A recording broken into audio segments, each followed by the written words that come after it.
Good morning, guys. Today we've got here HOTWAV W11, and let me show you how to use secret codes on this device. First, open your phone dialer. Then go to your keypad and let's start entering the codes. The first one, the shortest one, is *#06#. As you can see, this one will provide you with device information, so you can smoothly check email and serial number assigned to your device just by using this code. Click on OK to exit.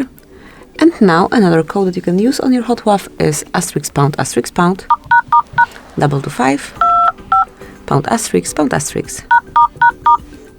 Here we've got the calendar info. So once you want to check all upcoming events from all calendars that are connected with your device, just enter this code. And here it is. So let me go back. And the last code that I want to share with you today is *##,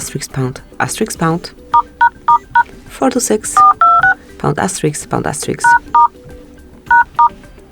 And here we've got FCM diagnostic mode. Here you can check events and status.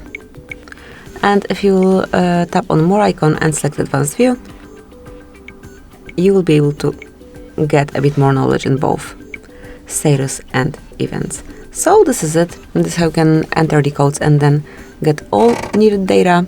Thank you for watching. Please subscribe our channel and leave the thumbs up.